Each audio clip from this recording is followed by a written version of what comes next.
Con tu moto a donde sea.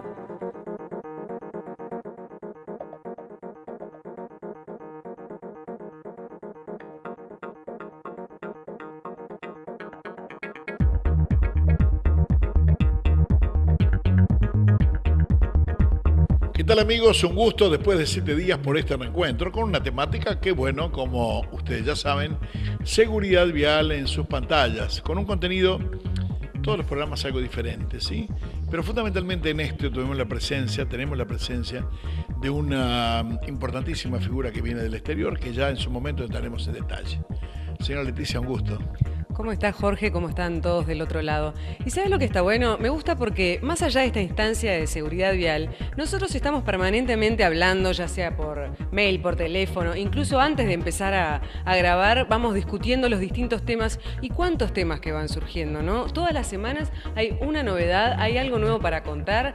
Si uno pasa por cerca de las facultades, va a ver la bicisenda. De eso estamos hablando y siempre son comentarios que tienen que ver con la vida de uno, con la vida de ustedes, con la vida de todos, con el diario de vivir. Y después de eso, Leticia, algunas de las preguntas que nos hacen los televidentes, una de ellas me decía una señora, dice, ¿hay alguna reglamentación que diga que hay que poner arriba del techo una luz naranja para ser más visto? Dice, lo he visto en la ruta, inclusive en autos argentinos. Digo, señora, yo no lo he visto, no hay ninguna reglamentación que diga poner la luz naranja arriba del techo, y le digo más, creo que es hasta inconveniente porque seguramente puede llegar a confundir a algunos que piensen que es un auto con algún tipo de prioridad cuando realmente nada que ver. Las luces permitidas para adelante son blancas, amarillas y eventualmente unas medias celesteones que también de ahora con focos todos nuevos, bueno, de luces de xenón, pero de cualquier manera sepa que luces rojas, eventualmente también naranjas, no es lo más indicado más allá de los reglamentos en la parte delantera. Jorge, hace poquito vi un informe acerca de...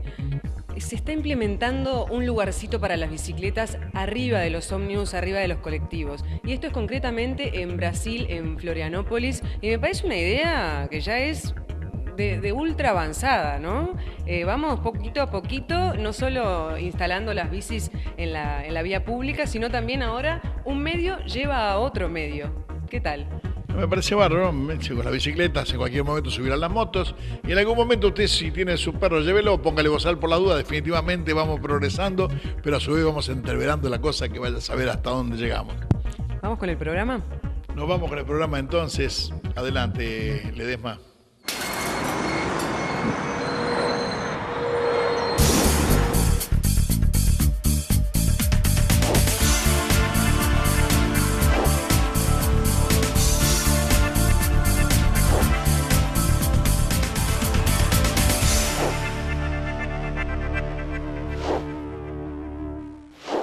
La Fundación Gonchi Rodríguez y la Embajada de Suiza llevaron a cabo un taller en el marco del lanzamiento de los talleres técnicos sobre normativa y regulación en seguridad vial. Dicho taller fue presentado por una figura muy importante, el ingeniero Juan Ramos García, que trabaja para las Naciones Unidas para Europa, a quien Jorge tuvo el honor de entrevistar. ¿Sabe, ingeniero? Cuando yo me encuentro con una personalidad que viene precedido de antecedentes tan valiosos como el suyo, naturalmente me predispone a una nota muy interesante. Y así estoy. Usted a mí no me conoce. Veremos el resultado final. ¿Cómo le va? Me va muy bien, muchas gracias y encantado de estar en Uruguay por primera vez en mi vida. Bueno, sabe, el tema, como usted me dijo bien, usted sabe que mi origen es de las carreras de coche, de auto, ¿verdad? Naturalmente ahí empieza, y por deformación profesional y por años que van pasando, pasamos de la velocidad extrema al cuidado máximo y al respeto a los demás y al cuidado fundamentalmente, valga la redundancia, de la familia, ¿sí? Sí. Así que bueno, aquí estamos. Muchas gracias, yo creo que es una evolución natural. Cuando uno es joven es más impulsivo que cuando uno alcanza una cierta edad. Es así. Ahora, yo quiero suponer que usted, si va a salir en coche por algún lado, elige determinadas opciones. Si una puede ser la vía y otra, naturalmente, el medio mecánico, ¿sí? Vamos al análisis directamente de cuáles son las cosas que usted le da valor especial, que son su tarea específica. Bueno, en el caso particular, cuando yo conduzco, me voy a hacer un viaje, lo primero que hago nada más sentarme en el coche es ponerme el cinturón de seguridad. Me gusta viajar en coches que tengan todos los dispositivos de seguridad al día, máximos, y hay que ser prudente en carretera, eso es evidente. Eso son la máxima que yo pretendo cuando comienzo un viaje. Tener un vehículo seguro, estar muy atento a la carretera, respetar las normas de circulación, evidentemente, y estar muy pendiente de lo que pueda pasar en la carretera porque un imprevisto pasa en un momento. ¿Saben que acá en nuestro país yo creo que está de moda esta temática? Y da muchos dividendos, porque naturalmente gente que no tenga idea general de la historia manejan estadísticas, cuántos se mueren de mañana, cuántos de tarde, cuántos de noche, cuántos ayer y cuántos del mes pasado, y naturalmente eso le da, o por lo menos, un trampolín para poder hablar. La idea mía es que preferiría que no se muriera nadie, y estoy en busca de una receta que será difícil de encontrar, pero que yo quiero apostar a que usted me ayude y agarrar y decir qué es cuando decimos manejemos con cuidado, manejemos con coherencia, manejemos racionalmente. ¿Está limitado solamente a la velocidad? No precisamente. La velocidad yo pienso que debe ser en función de las condiciones de la carretera y también de las condiciones climáticas y también del vehículo que llevemos. Evidentemente existe en casi todos los países un límite de velocidad que conviene respetarlo, no solamente ya por razones de seguridad, sino también por razones de emisión de contaminantes, pero yo creo que es un conjunto. La seguridad vial no es una cosa aislada, es el vehículo, es el conductor, es el medio, no, es un conjunto que incluye, a mi modo de ver, también la educación vial a los niños desde la escuela. O sea, yo creo que se tiene que concienciar a todo el mundo desde pequeños que la seguridad vial no es una cosa de las administraciones, no es una cosa exclusivamente de las administraciones, ni exclusivamente del conductor, ni del vehículo, sino que es un conjunto de medidas que la sociedad debe de tener en cuenta para evitar los accidentes, para evitar ese número ingente de muertes. Se están hablando de 1.300.000 personas que mueren al año. Y dentro del marco de la seguridad vial y de la década de acción para fomentar la seguridad vial de Naciones Unidas, sabe usted que el objetivo es reducir en 5 millones el número de muertos de aquí a que termine la década, que termina en el año 2020. Sigue siendo una cifra escandalosa que, a pesar de esta década de acción, seguirán muriendo en esta década 13 millones menos 5 millones que se pretenden salvar, un total de 8 millones de personas se sabe que morirán durante esta década, lo cual es terrible. Es absolutamente terrible. ¿Sabe que yo tengo a veces una pregunta? Naturalmente lo que usted me contesta bien. Digo, apostemos enseñando a los niños a mejorar el futuro y no limitarnos a hablar solamente del pasado, que es algo suena hasta, ¿cómo les puedo decir? Para mí es una prueba clara de insatisfacción por lo no hecho Y sí, naturalmente que sí, hay que apostar a las generaciones, a las nuevas, a los niños, que son los que mandan en la casa, que le dicen al padre, usa el cinturón de seguridad, hace esto, hace lo otro, o le comentan a alguien, a su maestra en el colegio, qué es lo que papá hizo mal o qué es lo que ellos consideran que papá hizo bien. Ahora nosotros llegamos a nuestro país, un país muy particular, donde naturalmente países que definamos del tercer mundo, y en lo que tenemos un parque automotor que es absolutamente heterogéneo. Usted lo habrá visto ya aquí por la calle. Podemos encontrar muchos autos del 2013, pero también podemos encontrar autos del 60 o antes del 60 andando, y para ellos rige las mismas reglas de circulación. Cosa que me parece, por otra parte, hasta racional, para no hacer un tipo de discriminación que pueda ser considerada socioeconómica, ¿de acuerdo? Pero naturalmente que sí. Hay una diferencia que usted la sabe, yo la sé y todos sabemos, con respecto a la performance y la seguridad final. Efectivamente, existen vehículos de todas las edades. He visto vehículos relativamente antiguos en las calles de Montevideo, he visto vehículos más modernos. Y ahora que hablamos de vehículos, la reglamentación de vehículos es mi campo de actuación. Está muy bien hablar de vehículos del año 2013, está muy bien hablar de vehículos del año 2000 o del año 80, pero hay que tener en cuenta que la fachada del vehículo es importante, pero lo que va dentro del vehículo es lo que es fundamental. Nosotros nos podemos encontrar con un vehículo fabricado en el año 2013 que no tiene los requisitos de seguridad de otros vehículos, mismo modelo, fabricado en el 2013, que se comercializa en otro estado o en otro continente. Yo creo que es ahí donde tendríamos que hacer mucho hincapié, que un vehículo debe de producirse y comercializarse con los mismos requisitos de seguridad en todo el mundo. Evidentemente hay un problema socioeconómico, como usted ha indicado anteriormente, por motivos de poder de adquisición, por motivos otros. Hay países en que todavía no se ha alcanzado el nivel de garantía de seguridad del vehículo.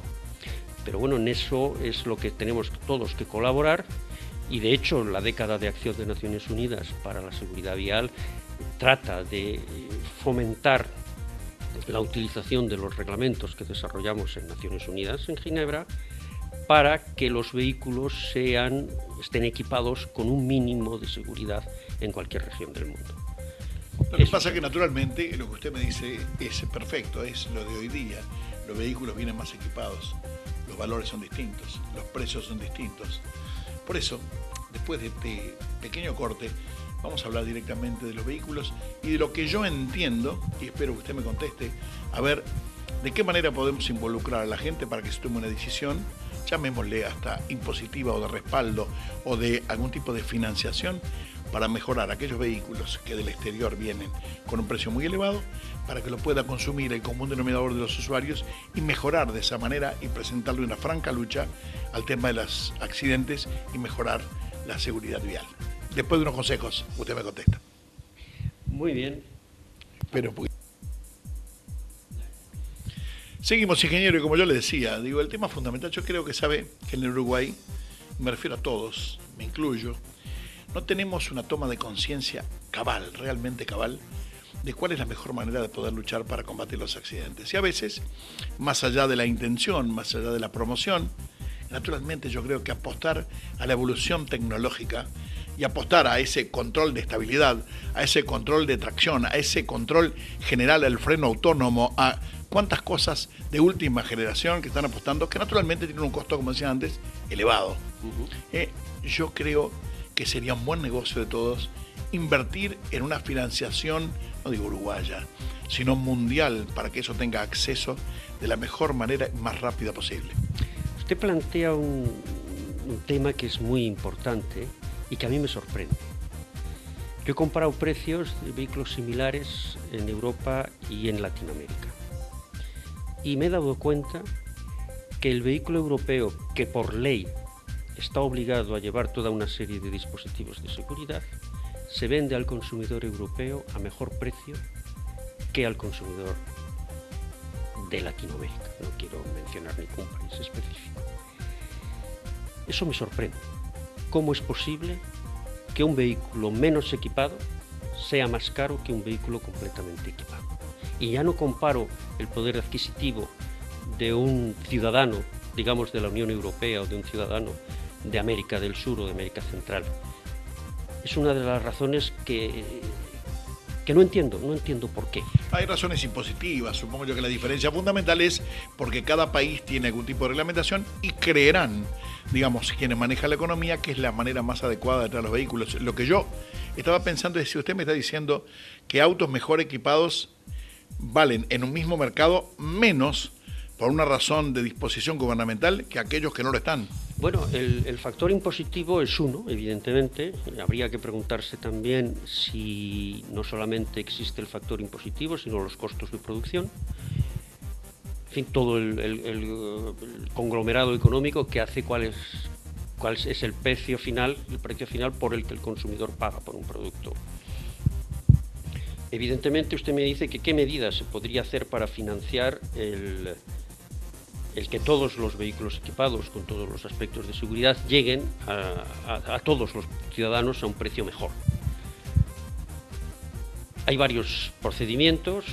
Yo no quiero y ni debo forzar a decir a los gobiernos cuál es la política que deben de seguir, no puedo, pero ha habido políticas en otros países en el que para fomentar una cierta tecnología se han dado incentivos fiscales.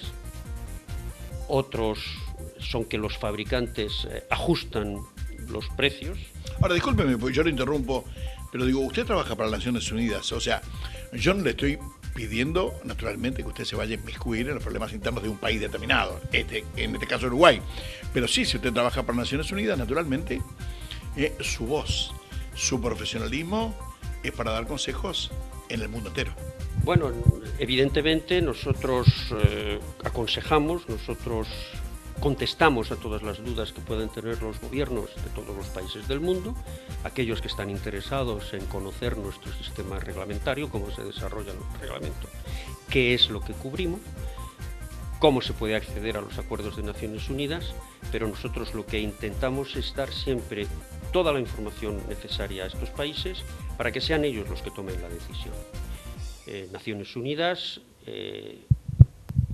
da toda la información necesaria a los responsables gubernamentales para que ellos tomen las decisiones que consideren más convenientes.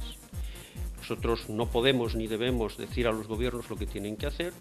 Nosotros podemos aconsejar cuál es el mejor sistema para llegar a aumentar la seguridad vial vía la seguridad de los vehículos, y por eso es por lo que estoy en Uruguay en estos momentos. En esta semana, un poco más adelante, haré también unas presentaciones en Buenos Aires para que los países tomen conciencia de cuáles son las posibilidades que tienen, cuáles nosotros pensamos que son las ventajas de aceptar un sistema o de añadirse a un sistema que ya está funcionando en 50 países de los más desarrollados del mundo y que hace que los vehículos en esos países sean más seguros a un precio mejor que en estos países de la América Latina en particular.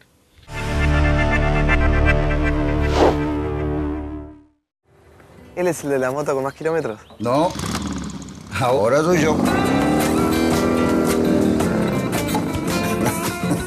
Los nuevos lubricantes ANCAP 2 y 4 tiempos los encontrás en casas de motos y repuestos y en todas las estaciones ANCAP del país. Con tu moto, a donde sea. Cuando la mirás, te quedás sin palabras. Cuando te dicen el precio, no lo podés creer. Y además, tiene respaldo mundial.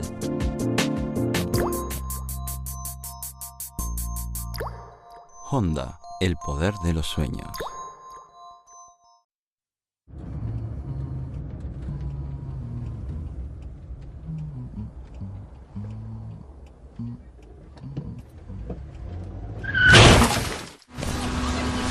How close does a biker have to be before you see them? Here. Here. Or here. At a junction, look, then look again. Think. Take longer to look for bikes.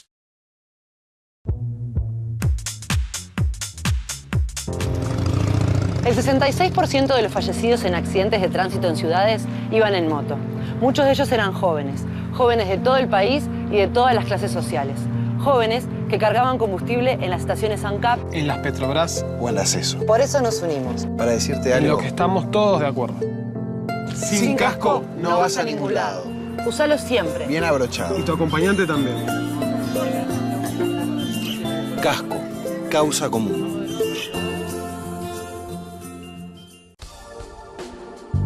Como siempre, tenemos un micro dedicado al motociclismo y a los motociclistas, naturalmente. ¿Qué tenemos para hoy, Dani? Bueno, Jorge, hoy un tema que hemos venido postergando y me preguntan permanentemente, el tema de las curvas. ¿Cómo tenemos que encarar las curvas en la motocicleta? Y por supuesto que tienen prácticamente las mismas técnicas que se utilizan en el automóvil, ¿no? La diferencia, por supuesto, es que vamos sobre dos ruedas y además de conducir tenemos que mantener equilibrio y trabajar con algunas fuerzas, como por ejemplo la fuerza de gravedad, la fuerza centrífuga, elementos físicos que hacen de la cosa un poco más técnica. Independientemente de todos los pensamientos que vos decís y todas las cosas correctas, vos sos motociclista, yo automovilista, y les aclaro a aquellos que andan en las dos ruedas que un auto dobla siempre o puede doblar siempre más ligero que una moto. ¿O me equivoqué? No, señor, exactamente. Además hay un tema que la gente cree que la moto se dobla más rápido. Pero vamos a empezar, Jorge, hablando de qué superficie apoya 4 neumáticos de un automóvil con la superficie que apoya una motocicleta. Por ejemplo, te voy a contar algo, Jorge. Las MotoGP, motos que ofrecen 260 caballos y tienen unos enormes neumáticos porque son realmente anchos, ofrecen en la superficie de apoyo el tamaño de una tarjeta de crédito.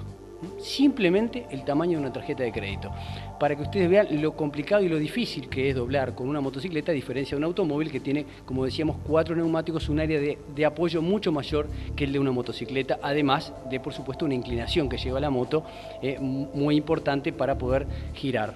Es bueno que hagamos la aclaración que cuando Daniel se está refiriendo a una tarjeta de crédito es porque dada la inclinación el punto de apoyo es absolutamente menor, pero que si la moto fuera derecha naturalmente la pisada es diferente. No mucho mayor, Jorge. Recordemos que el neumático de una motocicleta tiene la forma de una pera. Entonces, cuando va por recta, yo te diría que es hasta un poco menor que cuando va tomando la curva la motocicleta. De ese tipo de neumáticos, son neumáticos, aclaremos, neumáticos especiales de competición que tienen esa forma de pera un poco más importante que el neumático tradicional, neumático de calle. Lo que pasa cuando ves las motos tan grandotas, la moto GP y las motos que andan por la calle, que uno ve que parecen del tamaño o del ancho de una goma de auto, vos enseguida asocias eso con una pisada y con una seguridad de contacto con el piso importante. No es así. Además, aclaremos que son neumáticos que llevan por encima de las 40 libras. Entonces, la cubierta se tiene que mantener firme por un tema de formación, por lo que hablábamos recién. Porque cuando se aplica esa potencia al neumático, el neumático tiene que ser un neumático con un casco muy duro y además con una tecnología altísima. Altísima porque aplicar 260 caballos en una moto que además va exigida un 100% tiene que ser de excelente calidad. Y lo primero que tenemos que tomar en cuenta para tomar una curva es qué tipo de motocicleta tenemos. Porque si nosotros tenemos una moto de enduro, no es lo mismo que una moto, como estábamos hablando recién, una superdeportiva, o una custom, o un scooter. Entonces, los grados de inclinación de las motocicletas varían notablemente. Podemos tener 38, 39, 40 grados en una moto custom o en una scooter, y podemos llegar a tener un poquito más de 55 grados en una moto superdeportiva. ¿Esto qué quiere decir? Bueno, que las curvas las vamos a tomar más rápido o más despacio dependiendo del vehículo que estemos conduciendo. Una moto custom que tiene una inclinación más o menos de 40 grados, antes de que nosotros vayamos a deslizarnos, seguramente van a tocar los posapiés, el gato central, hay un montón de elementos por el tipo de geometría que tiene una motocicleta custom que cambia las cosas. Independiente del agregado, naturalmente que hay distintos tipos de suspensión, que algunas serán más mullidas, más confortables, de acuerdo a ese chasis que tú decís, y otras que son más rígidas, que son más deportivas, como un auto igualmente, si uno pretende un auto de condiciones deportivas. ¿Sí? Y además, por supuesto, una diferencia tecnológica, ¿no? Una moto superdeportiva lleva una suspensión muy avanzada en cuanto a materia de tecnología, ¿no? Lo que hablamos, suspensiones progresivas, suspensiones invertidas, en fin, un montón de elementos que favorecen notablemente ese poder tomar curvas con otra tranquilidad diferente a otro tipo de motocicletas. Fundamentalmente, las que son más complicadas para tomar una curva son las motos de enduro, por dos razones. Una, por la altura que tiene el motor, el centro de gravedad está mucho más alto que las motos tradicionales, y además el tipo de neumático, lo que hablamos siempre, ¿no? Pequeñas partecitas del neumático van a apoyarse en el piso y no un área importante como es el caso de las motocicletas de gran turismo o las motocicletas RR. Jorge, te voy contando que en la toma de curvas, así como hablábamos de las inclinaciones, hablamos también de la calidad de los neumáticos. Los neumáticos es fundamental tener una calidad muy buena y sobre todo cuando vamos a circular el tema de la temperatura que tanto se habla, ¿no? Vemos en las motos de carreras que llevan, igual que los automóviles, unos calentadores de cubierta. ¿Para qué son esos calentadores de cubiertas? Bueno, una goma fría se comporta muy diferente a una goma con temperatura. La goma con temperatura empieza de alguna manera a deformarse, esa deformación que es tan necesaria para que la moto tenga buen grip. ¿Qué quiere decir? Cuando nosotros circulamos sobre un asfalto, circulamos sobre una macro rugosidad y los neumáticos tienen micro rugosidad. Entonces hay pequeños poros en el asfalto, esos pequeños poros son el lugar donde la cubierta de alguna manera se mete y funciona de esa manera agarrada al piso. Por supuesto que esa macro rugosidad dependerá del tipo de asfalto que vayamos a tomar. Si vamos por un asfalto que está en muy buenas condiciones, la moto se va a comportar de una manera. Si tenemos un asfalto brilloso, un asfalto donde hay tapas de alcantarilla, donde hay pinturas, las cosas cambian radicalmente, fundamentalmente por lo que hablamos, porque esos pequeños poros, esos microporos no van a estar y por supuesto causan un derrape y a consecuencia una caída. Es importante también reconocer que cuando nosotros circulamos, la condición, como tú bien decías, del amortiguador es directamente proporcional al buen funcionamiento de la moto en curva. Cuando la moto toma una curva, los amortiguadores se sumergen, quedan comprimidos y los recorridos de suspensión son mucho más pequeños. Esos pequeños recorridos, ante cualquier alteración, si encontramos un pozo o algo, la moto queda sin suspensión y al quedar sin suspensión, la rueda queda suspendida en el aire y en ese momento volvemos a perder adherencia. Así que es importante, para resumir un poco, que las gomas antes de salir y tomar curvas con cierta inclinación importante, que la goma tenemos que saber de que tiene que tener temperatura siempre y cuando, por supuesto, Jorge está más de decirlo, que no esté lloviendo. Si está lloviendo, la temperatura nunca llega. Además, por supuesto, las consecuencias de cuando tenemos mucha agua, que la cubierta pierda sustentación a causa del agua. Bueno, para entrar directamente en el tema de curvas, yo les voy a decir que la curva tiene 3 fases importantes. La primera fase es la fase de entrada a la curva. Cuando uno va a tomar una curva, evidentemente lo primero que tiene que hacer es disminuir la velocidad, aplicar los frenos, siempre recordar lo que hablamos siempre, 70% freno delantero, 30% freno trasero, o sea que la mayor potencia de frenada la vamos a tener sobre el freno delantero y es aconsejable, por supuesto, entrar en una marcha justa. ¿Qué quiere decir entrar en una marcha justa? Bueno, entrar con un cambio, hacer un rebaje, entrar con un cambio que la moto no quede colgada, que no quede suelta, eso sí es igual que el automóvil. Sí. ¿Verdad? Entonces tiene que entrar en un cambio que tampoco sea ni muy corto, porque en el momento que tenemos un cambio corto, cuando volvemos a acelerar, podemos tener un exceso de potencia al salir y la moto se puede complicar en un derrape. O sea que hay que entrar en un cambio justo, que por supuesto se necesita de una práctica, de un entrenamiento sobre la motocicleta y con el oído ir escuchando que el motor esté en lindas condiciones de funcionamiento sobre la curva. La segunda fase de la curva es el ápice de la curva, la parte central, que es donde tenemos que llegar. Y la parte final es la aceleración, que como siempre recomendamos, la aceleración se debe hacer una vez que encontramos la salida de la curva, una vez que vemos hacia dónde vamos, porque hablamos siempre que el motociclista maneja para dónde ve. Donde está mirando es donde va a ir la motocicleta. O sea que nosotros tenemos que reconocer la salida de la curva, poder ver que no haya tránsito de frente, poder ver que no haya algún elemento extraño sobre la carretera y de esa forma podemos volver a acelerar la moto. Es importante sí acelerar la moto, no dejarla suelta, porque una moto cuando va acelerando, igual que un automóvil, se afirma y empieza a pasar lo que hablamos al principio, el tema del neumático, toma temperatura, se agarra mejor, pero por supuesto siempre con la suavidad que merece una moto. A veces motos que tienen más de 100 caballos no podemos confiarnos en darle un acelerón porque evidentemente podemos tirar en el piso. Es importante, yo traje este pequeño dibujito acá para 2 tipos de curva. Una que es cuando vamos por la parte interna de la curva y otra cuando vamos por el eje de la calzada del otro lado.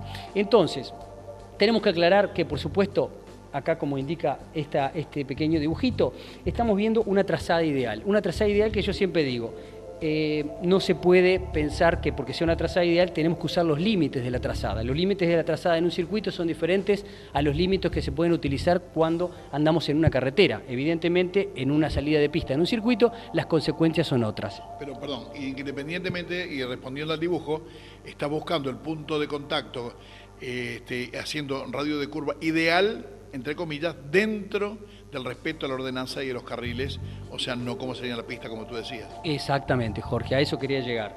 Nosotros acá tenemos que cuidar, inclusive la salida de curva, la hacemos un poco alejado del eje de la calzada. ¿Por qué lo tenemos que hacer? Porque alguien también del lado contrario puede invadir nuestra zona, ¿eh? Entonces nosotros tenemos que tener el tiempo y la distancia, como hablamos siempre, para poder solucionar ese problema. Evidentemente que si nosotros, como decimos siempre, entramos en una curva al 100% de nuestras posibilidades, no vamos a tener ningún margen para solucionar una dificultad, que son las cosas que vamos a encontrar en la carretera permanentemente. Variables que en la pista no están. Entonces tenemos que prever de utilizar el 50% de nuestra capacidad para que ante cualquier eventualidad tengamos la posibilidad de zafar, de no encontrarnos con un automóvil de frente, de no encontrarnos con un pozo o quién sabe qué cosa que puede aparecer después que encaremos la curva.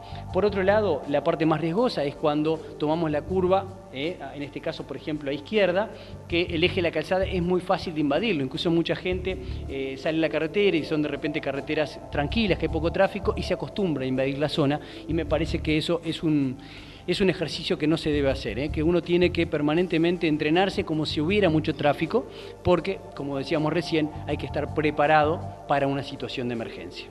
Bueno, Dani, a mí me parece brillante, una clarísima exposición de qué es lo conveniente hacer cuando vamos al mando de una moto. Porque además, como agregamos siempre, quien mira más y mejor está más lejos del accidente. Y en este caso, en el tema de la moto, casualmente es no solamente lo que decía Daniel, que quien va manejando la moto va para el lado que estamos mirando, sino fundamentalmente lo que hay que estar mirando también, que es lo que viene en sentido contrario, o qué es lo que tenemos a la vista que pueda significar un estorbo o una inconveniencia en nuestra conducción.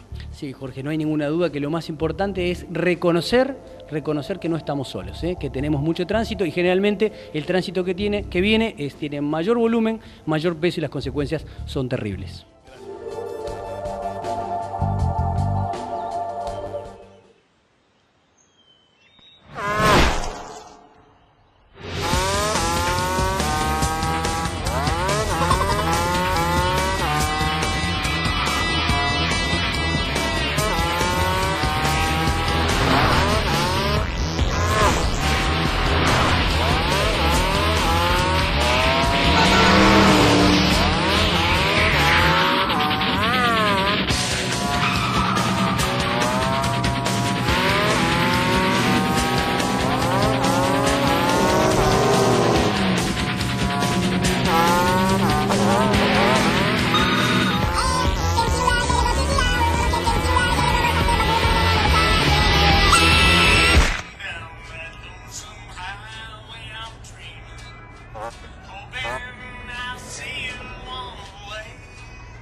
¿Él es el de la moto con más kilómetros? No, ahora soy yo. Los nuevos lubricantes ANCAP 2 y 4 tiempos los encontrás en casas de motos y repuestos y en todas las estaciones ANCAP del país. Con tu moto, a donde sea. Cuando la mirás, te quedás sin palabras. Cuando te dicen el precio, no lo podés creer. Y además, tiene respaldo mundial.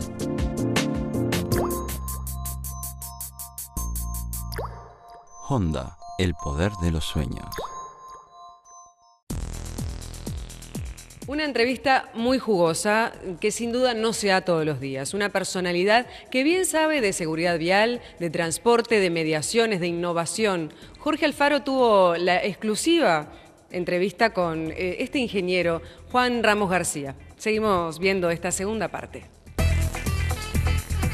Nosotros en este momento estamos aplaudiendo el advenimiento del ABS y del airbag en todos los coches que entran en Uruguay. O sea, quiero decirle con esto, no es una crítica, mire que en realidad se lo planteo, digo, como un aplauso a aquellos que lo están haciendo, porque hasta hace poco eso, ni siquiera eso existía. Por lo tanto, digo, ¿usted qué cree que el paso siguiente, cuál sería el más aconsejable para que fuera un complemento realizable para economías que están luchando? Economías en desarrollo, efectivamente. Esos dos elementos que usted ha mencionado son importantes. Yo mencionaría, y de hecho lo menciona la década de acción de las Naciones Unidas para la seguridad vial, los reglamentos de choque de protección contra los ocupantes de los vehículos en caso de colisión frontal o colisión lateral.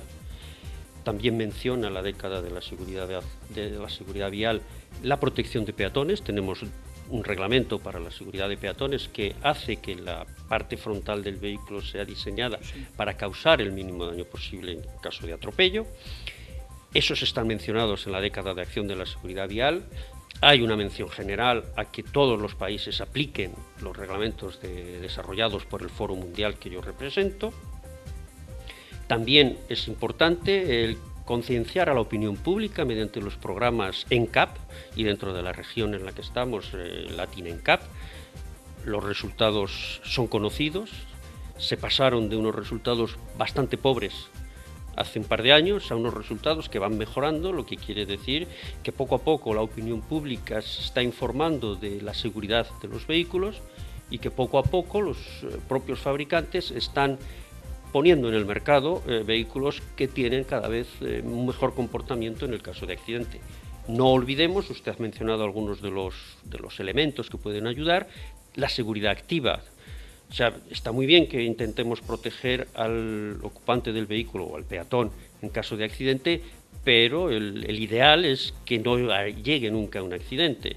Entonces, para eso hay que fomentar todos los sistemas de seguridad activa, unos buenos frenos, unos buenos sistemas de estabilidad, unos buenos sistemas de comportamiento y de corrección de la trayectoria, unos sistemas que nos avisen cuando el conductor está despistado, que se está yendo de la carretera, una mejor señalización en los vehículos para ver a los peatones antes de que ocurra el accidente, de ver otros obstáculos que pueda haber en la carretera. En fin, el mundo del automóvil es tan complejo y tan grande, como usted sabe muy bien, que hay 135 reglamentos desarrollados por las Naciones Unidas que pueden aumentar la seguridad activa y pasiva de los vehículos. Posiblemente esta pregunta que le voy a hacer sea la más difícil de todas. ¿Sabe? En nuestro país, todos quienes venden automóviles, en general no digo la industria, sino los representantes, distintos representantes, hacen publicidad en los distintos medios de difusión. Quiero decirle con esto, es difícil que un medio de difusión oral, escrito y televisado diga NCAP, Latin NCAP, instituciones que por ahí no representan mucho para los uruguayos en general, digan tal o cual auto 0 estrella, 3 estrellas, 4 estrellas. Porque eso, sin duda, podría repercutir en una quita o levantamiento de la publicidad contratada por considerarla agresiva por aquel que paga para promocionar su vehículo. Lo que yo pienso que NCAP, Latin NCAP, deberían ser instituciones que publicitaran independientemente, ¿sí?, a programa o actividad o información alguna, de decir esto es lo que pasa en el mundo real, que tuvieran independencia de opinión y de participación en el mercado. Bueno, yo no conozco muy en detalle Latin NCAP, conozco otros NCAPs, por ejemplo Euro NCAP, y evidentemente se hacen publicaciones profesionales que recogen los resultados de los ensayos NCAP. Yo he visto una revista que era la que vi en ese momento, era brasileira, en la que se decían los resultados de Latin NCAP sobre una serie de vehículos, con el número de estrellas, y en el dibujo representativo de todos los resultados NCAP venían como el conductor o el acompañante había tenido heridas más o menos graves en función de un código de colores, y se identificaba la marca del vehículo y el número de estrellas que había sacado y por qué se les daba muchas estrellas positivas en algunos casos y por qué incluso en otros casos, una herida en la rodilla o en los tobillos, por qué se les daba menos estrellas. Es decir, esa información, yo creo que los NCAP en general son independientes, realizan unos ensayos que son exactamente iguales para todos, lo cual es fundamental, son ensayos repetitivos, son ensayos que van un poco más allá de los ensayos reglamentarios. Pensemos que el reglamentario es lo mínimo que tiene que cumplir un vehículo para poderse poner en el mercado, mientras que la filosofía que existe detrás de NCAP es dar al consumidor una información que dice, bueno, este vehículo cumple con lo mínimo, sí, pero dentro de lo mínimo este va mucho más allá que otros vehículos. Y eso es lo que hay que poner en conocimiento del consumidor para que cuando adquiera un vehículo lo adquiera con las mismas consecuencias, con todas las consecuencias. Es verdad que en Europa un fabricante hace su publicidad en base a que en el choque frontal he tenido 5 estrellas. Ya está muy bien. Otros, cuando no lo dicen, no se sabe por qué, pero si alguien quiere saber exactamente cómo está su coche, yo creo que hay procedimientos para saber cuántas estrellas recibió el coche que él piensa o no piensa adquirir. Es muy claro que desde hace muchos años un consumidor sabe perfectamente más o menos cuál es el consumo del vehículo en condiciones reglamentarias. Si consume 7 litros en carretera, 8, 10, 15, etc. Pues yo creo que llegará un momento, y gracias a NCAP en general, que el conductor sabrá perfectamente este vehículo se comporta muy bien en caso de choque frontal, un poco más regular en el caso de choque lateral, y cuál es el equipamiento mínimo que tiene que tener y cuál es el equipamiento de base que ofrece el fabricante. Yo creo que es una labor de concienciación.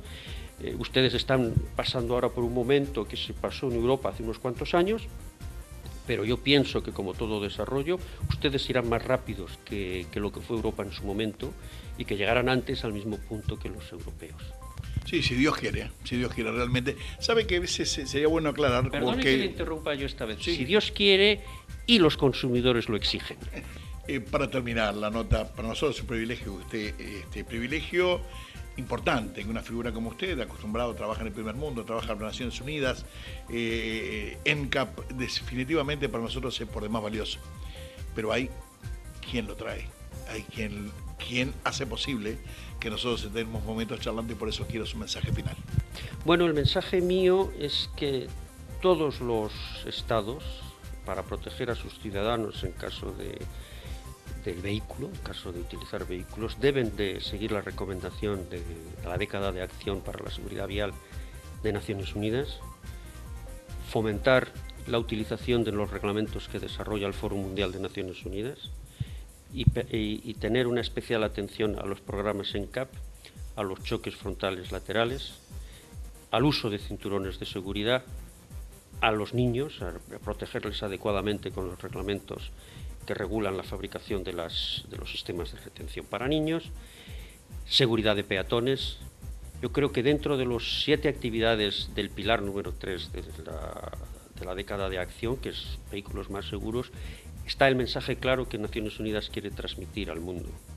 Al mundo vía los gobiernos, pero que debe de llegar ese mensaje también a los ciudadanos. Hay que hacerles partícipes. La seguridad vial no es cosa del gobierno, no es cosa de los fabricantes exclusivamente, es una cosa que nos concierne a todos. Yo creo que una vez que tengamos esa idea en la cabeza, los vehículos serán más seguros y la seguridad vial aumentará y tendremos menos números de muertos por año en carretera. Gracias por la visita, gracias por la nota, ingeniero, y que esta no sea la última. Muy bien, muchas gracias a usted, ha sido un placer hablar con ustedes. Igualmente.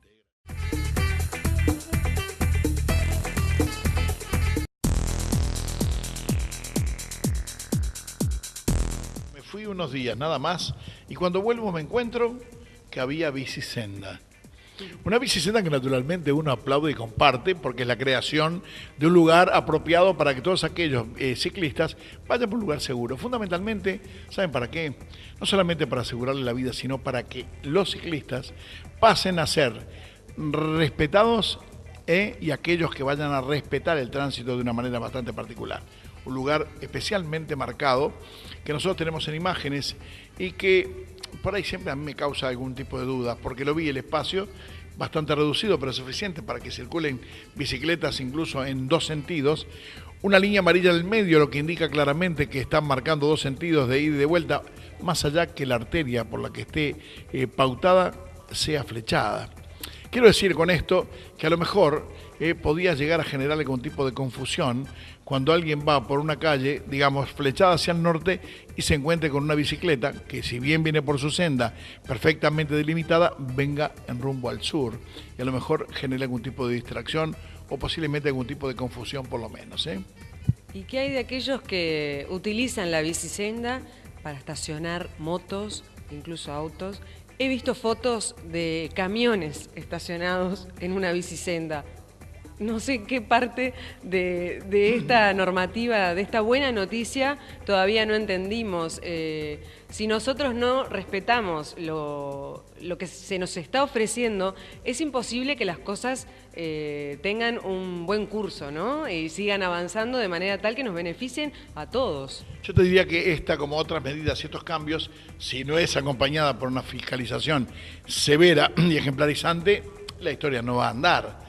Creo que hay un tema fundamental que me parece la delimitación clara de la bicisenda debe ser un factor fundamental, que desalienta y que no hay lugar para que vayan automóviles, eso para empezar. Sí, algunos motociclistas, como siempre, es algún tipo de viveza criolla, algo malentendido, que seguramente el día que cueste algo, porque realmente sean multados o sean lo que sea, y sea esto vaya elevado al Tribunal de Faltas, a lo mejor la historia cambia y mejora un poco lo que pretendemos. Y además, esta bicisenda, que es la primera y ojalá de muchas que hayan aquí en la ciudad de Montevideo y también en todo el interior del país, está bueno porque conecta un circuito muy importante de estudiantes, de gente joven, de gente que se maneja mucho en bicicleta.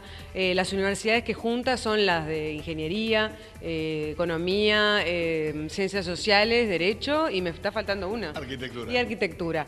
5 facultades que están comprendidas por esta bicisenda, así que no hay excusas para derrocharla y no tenerla en cuenta. Una bicisenda que yo creo que de a poquito vamos a empezar a tenerle más respeto y a entender cómo nos podemos acomodar todos, ¿no? Esto es para que las bicicletas no vayan dentro de los hornos que hablamos hoy y sí sean usadas y vayan con un gran margen de seguridad y que además apunten a mejorar la calidad y la salud, ¿por qué no? El deporte. Ahora se viene el tiempo lindo, hay que ir al gimnasio, hay que hacer un poco de ejercicio, pero yo creo que un buen ejercicio es aquel que te da un doble sentido, ¿no? Estás haciendo algo para sentirte más cómodamente con tu cuerpo y estás llegando a tu trabajo, a lo de un amigo, a lo de un familiar, en bicicleta. Es re lindo. Señora, estamos llegando al final del programa. Nosotros ya estamos pensando en el programa que viene, en el que, bueno, de alguna manera ya tenemos algunas notas previstas que, por supuesto, las comentaremos en su momento. Pero de cualquier manera, siempre nos queremos despedir con algún mensaje. Los mensajes son: hay reglamentaciones de tránsito, hay leyes, hay fiscalización, hay inspectores, hay policía. ¿Sabe una cosa? Debería estar de más.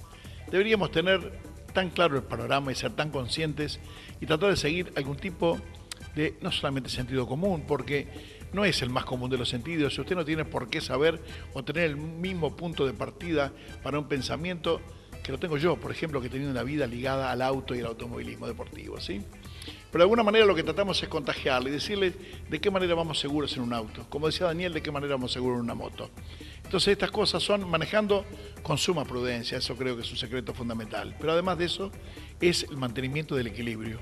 El tratar de que los movimientos sean siempre tan armónicos y suaves que nos lleven a la pérdida o al desplazamiento lateral que, por demás importante, además se convierte en incontrolable para todos aquellos que no son duchos en la materia. Y créanme, no son aquellos que puedan manejar en la calle, solo los que han participado en eventos deportivos, no.